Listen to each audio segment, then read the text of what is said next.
Hey, what's up, everybody? Check out what just came in. The new Quack House Productions Doctor Quack t-shirt. You can get your own for $19.99. Just click on the link below or message me personally and we're going to get it made just for you.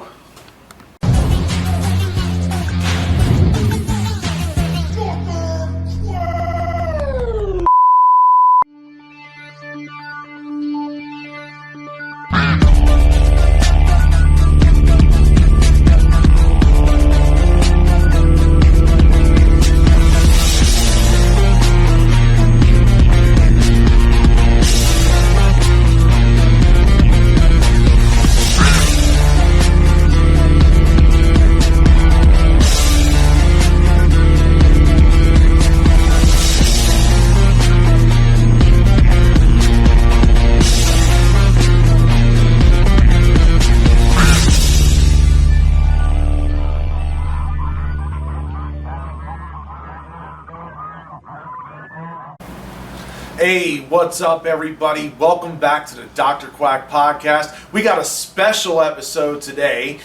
Of course, you see here the man, manager of champions, Eric Nelson. And this guest needs no introduction here. ECW legend, not just the coolest, not just the best, just incredible! What's going on, guys? How are you? Thank you so much for coming on the podcast. Nice. It's truly an honor here. Yes, sir. Appreciate that. But so here I want to ask you some questions here because I'm dying to know. You know, what made you get into professional wrestling? Man, I was just always a big fan as a kid. I watched it when wrestling was on Saturdays. It was still black and white with rabbit ears, and I'm from Connecticut, so up north we would get a lot of WWF, and I actually remember watching Hulk Hogan beat the Iron Sheik. On Saturday morning for the WWF heavyweight title when he got his first run. So that really kind of was what brought me, or brought pro wrestling to me as a fan. And then around 1987, 88, we got cable, because the only time I could watch cable was when I would go to my parents' friend's house on a Saturday, 605, Superstation TBS. Yeah. I didn't get it at home. But it was. I think it was already WCW. It was not Georgia Championship What year was Wrestling. that? I would say about 87, 88. Yeah, that's about right. And I just, from there, I knew what I wanted to do in life. From there, I started doing backyard wrestling. And Ric Flair. I was all about Ric Flair, and to this day, some of the best matches I think I've ever seen were Flair Steamboat from the '89 series. Oh yes. It was just big fan, and to this day still am. That's awesome. Yeah. So you got into the business. Who trained you? I was trained by the Hearts in Calgary. Really? You were in Yes. Calgary? Okay. I do remember you telling me that. Yeah, as a matter of fact, I have something in my bag, I'll get it later, which is actually an advertisement for some of the stuff I had done in Calgary in '91. I think my fourth ever match was against Chris Jericho. Wow. And my fifth or sixth was against Lance Storm. So I did 10 matches up there. We wrestled every Friday. And, my first 10 professional matches were from October 16th, which is my birthday, ironically, in 1992, all the way till a little bit before Christmas of '92. Excuse me. And then I came back to the States. Excuse me. And went around, because this is pre-internet, right? So there was a lot of kayfabe still, and I didn't know much outside of what I'd learned in Calgary as far as how do you meet promoters, how do you meet some of the boys, how do you have connections, It's not like others, It was still a lot limited than it is, more limited than it is today, where you could email people, you could hit people up, you find out a lot more. So it was difficult, and I wasn't getting much work when I came back to the States, so finally I went to a WWF house show near my hometown. I just went in the back. They let me in, surprisingly enough. I didn't, figured I was one of the boys, and met Tony Gurria. Tony Gurria? Yeah, and he asked me who trained me, and right there, when you tell him the Hart brothers, that's why you pay the big bucks, because right away they get, they listen. It opens their ears up because only the best of the best really get out of there, you know. Yeah. A lot go in, not a lot get out. That's what I've heard.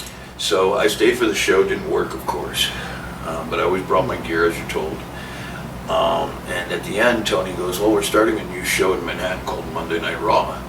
We're going to need a lot of guys to do jobs and extra work if you're interested. So that's how I got my journey in the door and started to expand here in America. So, what was Stu Hart like? How was that relationship? It really wasn't much of a relationship, to be honest, because Stu wasn't really around. Not at that point. Not at that point, no. The people I dealt with more were Bruce Hart and Keith Hart. Okay. And, you know, even then, the Harts barely came around.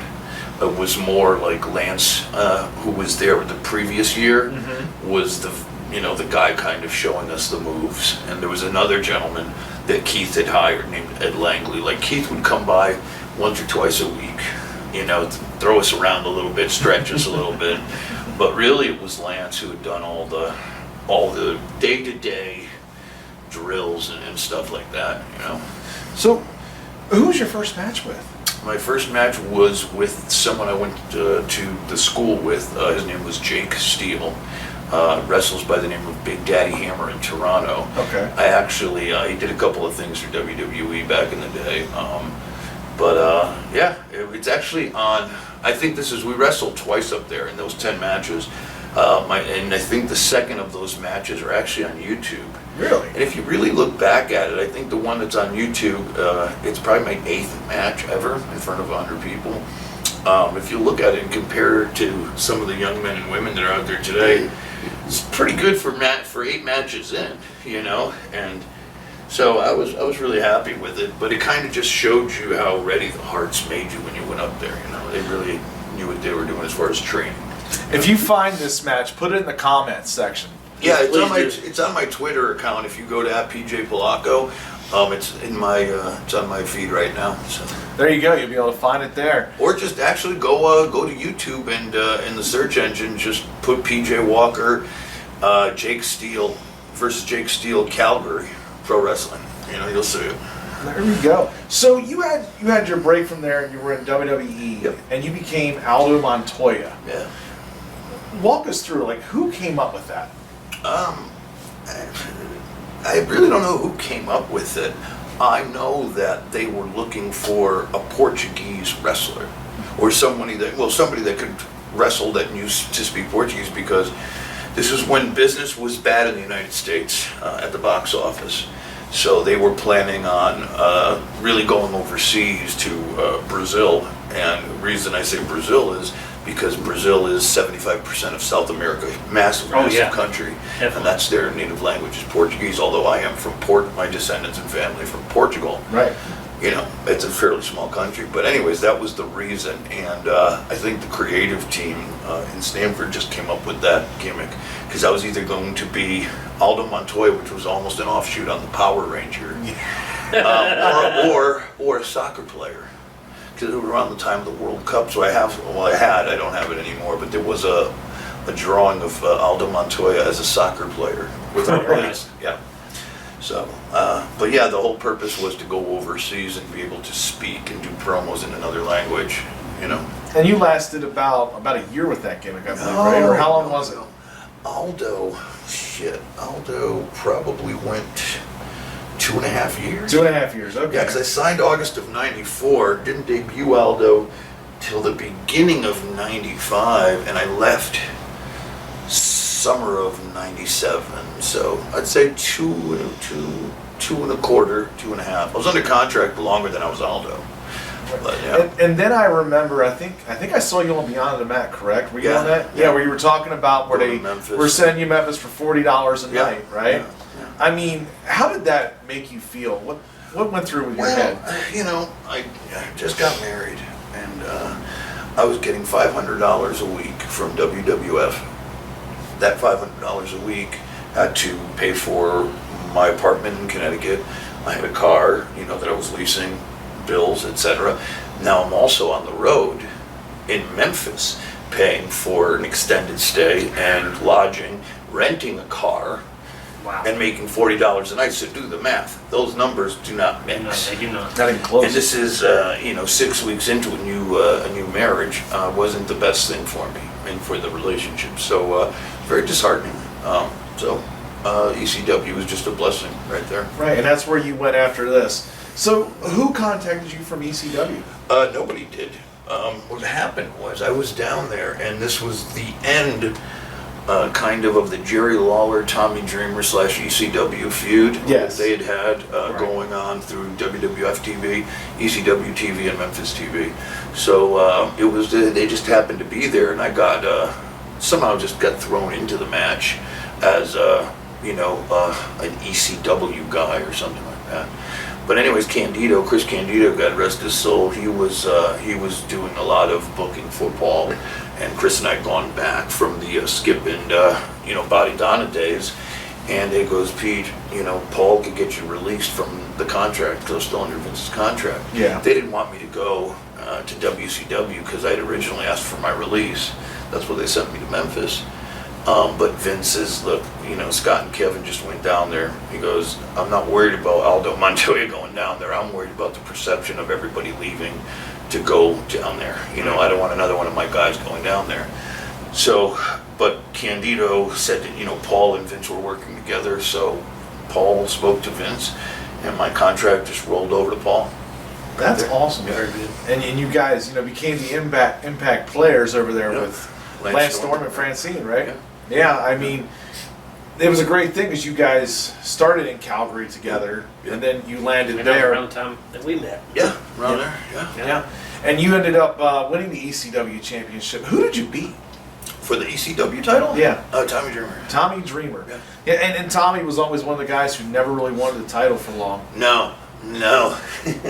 But that's the way he wanted it. He was the underdog, and he played that role really well, and it was fun. I think what had happened that night was Taz and Mike Awesome were. I think Mike Awesome had the title, and it was a whole big thing because he had just left under circumstances to go to WCW. So That Taz, 70s guy. right? Yeah. So and he still had the ECW title. Yep. Needed to drop it, but he was already signed to WCW. Now Taz came on loan from WWF to work with Mike Awesome. Mike Awesome put him over, Mike Awesome put Taz over, dropped the belt to Taz. Then Dreamer, impromptu match, wins it from Taz, and then I come right in and beat him there. Yeah, I mean, Excuse me. that's and you ended up holding the title for how long? Do you remember? No, I don't. Was it a short term or a long term? No, it's almost 6 months. Almost 6 months. Yeah, Almost it's a six solid sounds run about, there. That sounds about right. Yeah. It was. I think it was like May to late October, something like that. And this was around the time when WCW was getting bought out by Vince, and they Yeah. were doing the whole invasion angle. Yep. Right. And they put you with Albert and X-Pac. Yeah. Whose idea was that? I don't know. You don't know? And they just said, I "Here, don't know. you're going Yeah. over here." Well, I had done every show. I finished up with ECW. I literally did their last ever show, their last house show, and Paul was telling us to hold on, don't leave, don't jump to WWF because, or WWE. I think they were E by now. Don't do it because we're still looking to do, to get on television somewhere. And I said, Paul, I can't wait any longer. I need to get, I haven't got paid. I need to get paid. So I was the first guy to sign from right when ECW went under. Called Jim Ross, or actually I emailed him. This is when emails first Right. kind of came to play. His email was like AOL.com. Dial up.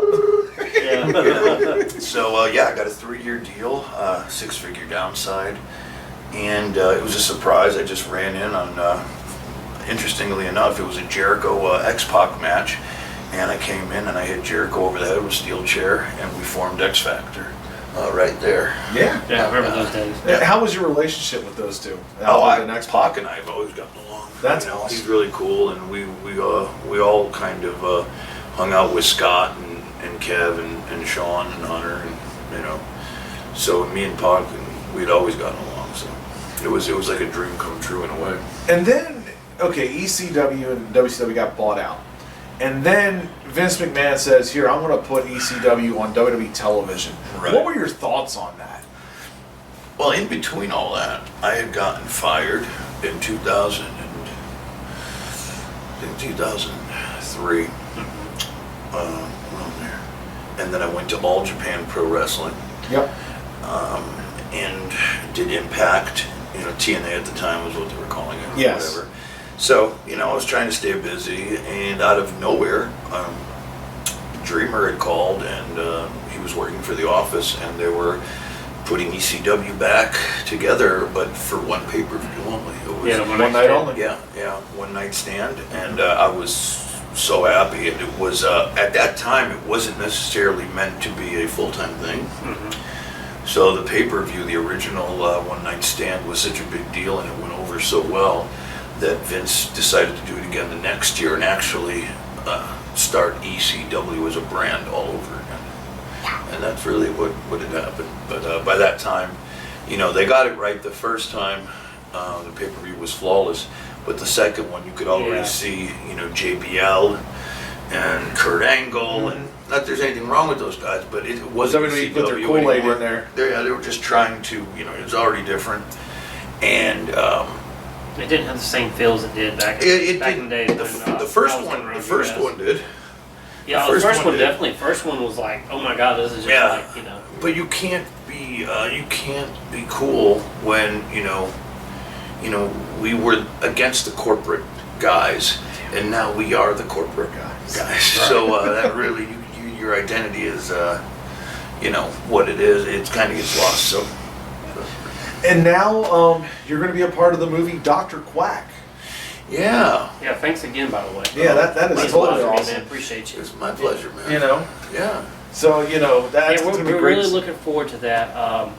Obviously, filming will happen next year because you got all this mess going on. Absolutely. And you're going to make your wrestling debut at MomoCon. Yeah. Hey, 2021's got some promise. I'm looking very much forward to it, man. It's going to lead to some really cool stuff, and I'm very excited to some unique opportunities. So, I think this is not the last time you will be seeing me. That is awesome. And we'll be right back in a commercial break here. Thank you. Hello, Harry Nelson, manager of Champions here. I'm at Prestige Menswear, where only true champions come to get their finest menswear. From crowns to cufflinks, accessories to fit any occasion, fine Italian leather footwear at competitive prices, tailored suits fit any clientele. Come to the Mall of Georgia, Prestige Menswear, and these two gentlemen will make you look like a champion.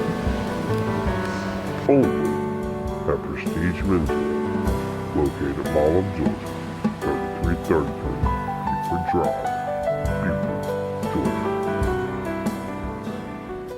Hey, look who I've run into, folks. The head of the Doctor Quack podcast, Doctor Quack himself. Welcome to Flashback Games. I'm telling you, thank you for introducing me to this place. This Absolutely. is definitely top of the line here. If you get a chance, you're down here in Marietta, Georgia, check out all the great games they got here, and the staff is super friendly. Love this place. Give it 2 fingers up, actually, right there. Hey, let's show me your favorite games here in the arcade. Oh, yeah. Yeah, let's go. There's so many great games here. I mean, you got Terminator 2, Judgment Day.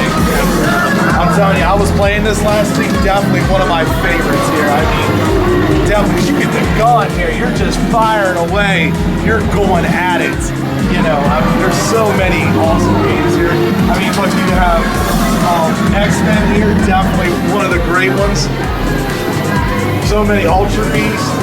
I mean, even here, look at this. Let me show you. And I'm almost like 5 minutes. Look, we stand next to Galaga. And oh my God, I'm telling you, I feel like a kid in here.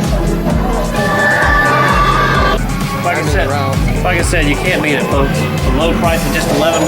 Come and play all the games you want. What do you say, Doc? Is that a deal or what? That is a deal.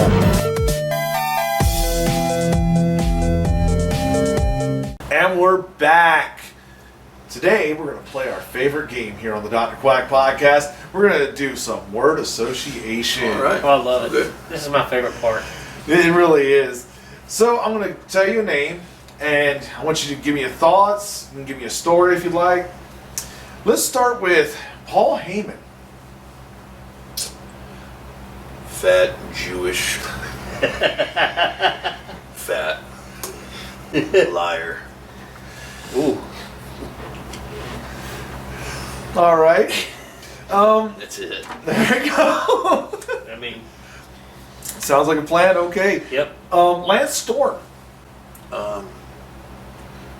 Great teacher, great friend, and great mentor. And you were just telling us the story about him. Yeah. With you were the first person to make him First lead. and only. Only. Yeah. That wasn't hard way. Wow. So. That is interesting there. Tommy Dreamer. He's the backbone of pro wrestling. We've had a couple people throughout the years that really personified and carried the torch of being, of really kind of being the embodiment of pro wrestling. We had Dusty Rhodes, the Ric Flairs, and then in ECW generation we had guys like Terry Funk. And Tommy Dreamer really took that very seriously and kind of took it from Terry to this day, still is involved as anybody in the business, as passionate as anybody is in this business, and I give him a lot of credit. All right. Vince McMahon. He's just out of his mind. Just out of his mind. Rich and out of his mind. Yeah. All right. RVD. RVD's great. He's cool, man. He's one of the coolest guys, and consistently has been this way the past 20-something years I've known him. He's never changed with whatever success he's had or whatever. He's always been the coolest dude. I love Rob. Yeah. Sabu.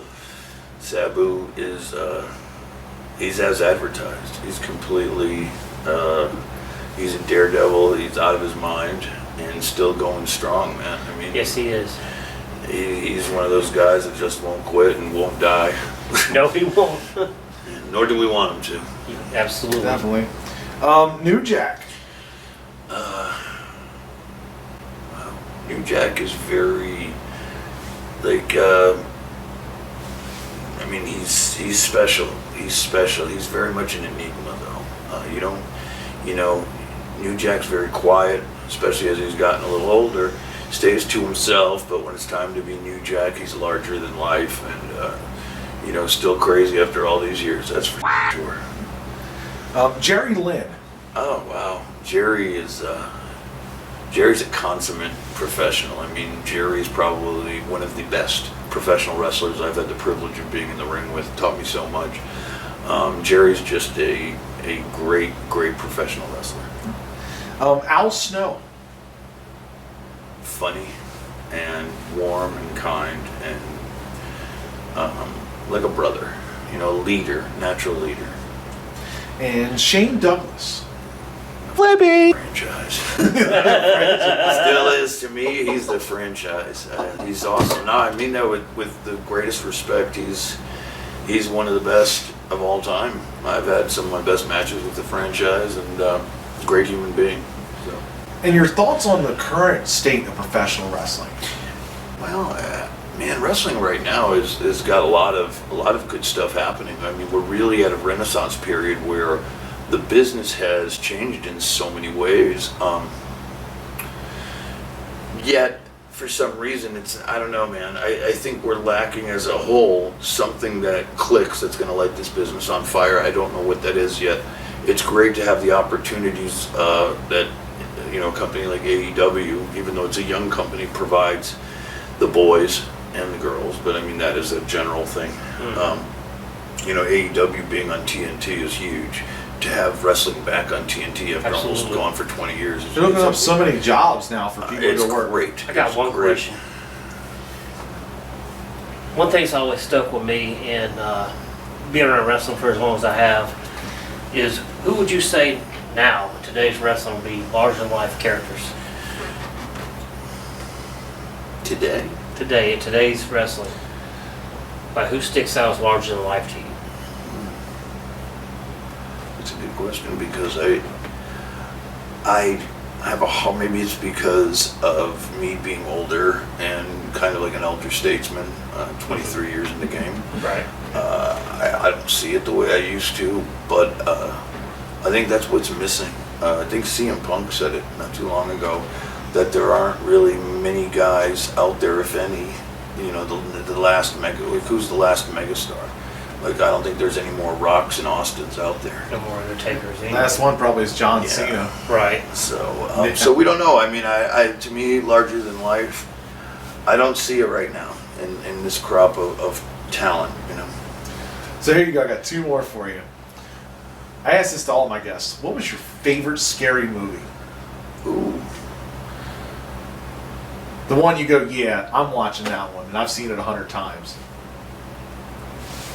Halloween was always one of the scariest. And look, I Yeah. got this shirt. Yeah. See, I've came prepared. It's ironic. folks. Actually, that was not planned, nor did No, it was but totally Halloween planned. is definitely one of them. And Nightmare on Elm Street wasn't scary necessarily, but really creepy and really, you know, on a different level. Not scary, but again, just creepy. Shock value. Something, you know. Halloween, I was Psychological actually thriller. afraid of Michael Myers. Right. Because that could really be like, that could happen. And you know Some that, way, some way. and that brings me to something, if I may. Go ahead. With this upcoming film, Doctor Quack, we want to create a character that is not like your Michael Myers, it's not like your Freddy Krueger, your Jason Voorhees, but somebody that you can honestly literally expect to kick down that door right there and come in here and do some harm. Yeah. We want people to be generally afraid when they see this. That's good. That's good. And Because that's what works. I mean, that's what you're always afraid of. Is there's nothing, you know, what happens when we go behind that door or what's waiting for you. Like I Right. literally used to. Like we want this character to make people believe this guy can Yeah. actually exist. You know what I mean? Yeah. Wouldn't you say? Yeah. And my final question here. Do you have any advice for anybody trying to enter this business? No. No. We've Well, heard that before, folks. I say that with jest, but it is a very reason. A lot of people say that is because it is probably one of the hardest things anybody could ever do. Not just physically, mentally, everything. It has destroyed lives and families because it's so intense in so many ways that, you know, it's like rock and roll and sports all wrapped up into one. You know, Yeah, I agree. You're out there actually doing these physical things. You need to be in good physical condition when you're in the prime of your game. You know, working out and eating well and stuff like that. And also you're doing the rock star thing where you're on the road every day and partying and just larger than life, you know, because it's more than sport. That's why they call it sports entertainment, pro wrestling, whatever, you know, so it kind of embodies both. So it's a rough one. Yeah. Well, I'd like to thank you once again It's my pleasure. for coming brother. on. Oh, I can't get up. Thank you, You know, Brandon. look Yes. forward to seeing him in the Dr. Quack movie. Yeah. Also seeing him in MomoCon That's here right. next Almost May. 2021. Be there. I'm telling you, these are going to be some awesome cool. things to Very check cool. out in Very cool. 2021. Thank you once again, Thank you. and I'm out.